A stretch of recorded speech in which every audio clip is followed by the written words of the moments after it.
Falando sobre o painel de recompra, aqui você consegue ter uma noção clara de como está a recorrência da sua loja, tanto no e-commerce quanto no marketplace. Logo de cara, a Praxis já apresenta o total vendido no período, total vendido em pedidos de recompra e a taxa de pedidos de recompra em relação ao total vendido. Essa métrica mostra o quanto a sua receita está vindo de clientes que já compraram antes. Quanto maior essa taxa, menor a dependência de investimento constante em aquisição. Logo abaixo, temos um gráfico de receita por número de pedidos. Aqui você consegue ver quanto foi vendido no primeiro pedido, no segundo, no terceiro, até o sétimo ou mais pedidos. Ao passar o mouse, é possível visualizar exatamente o valor vendido em cada etapa. Se a maior parte da receita está concentrada no primeiro pedido, existe uma grande oportunidade de melhorar retenção e aumentar o LTV com ações de pós-venda.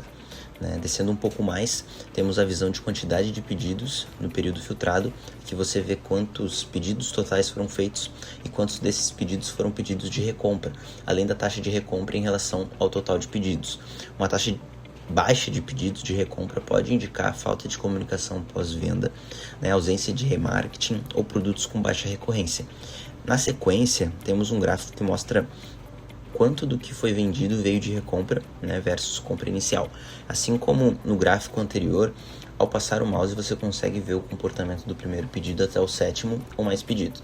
Mas agora sob uma ótica de quantidade de pedidos e não de receita.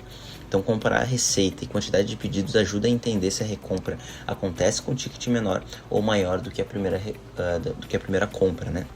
Mais abaixo, a Praxis mostra o tempo médio entre compras, começando dos dias entre o primeiro e o segundo pedido, até os dias entre o primeiro e o sétimo ou mais pedidos. Esses dados são essenciais para definir o melhor momento de remarketing. Se o segundo pedido acontece em média após 30 dias, campanhas antes desse prazo tendem a performar melhor.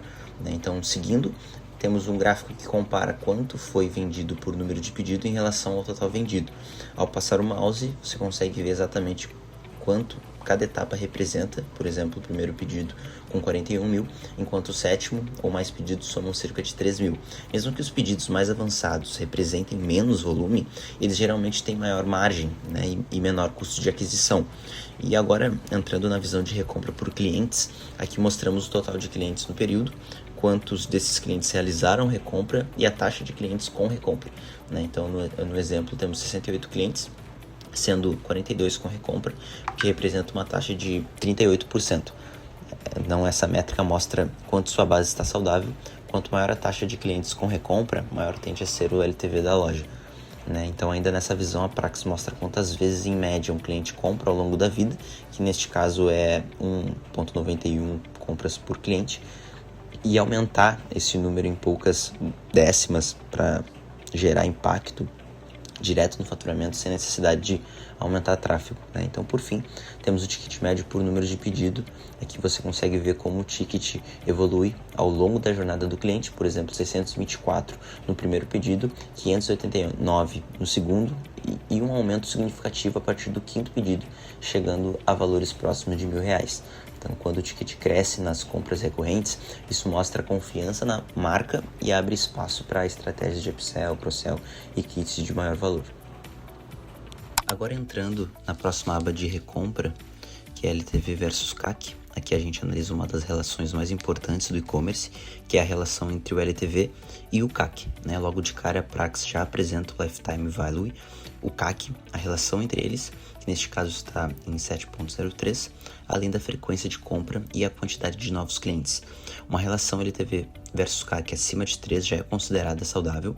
Quando esse número passa de 5, como neste caso, indica que a operação está escalável e com boa eficiência de aquisição.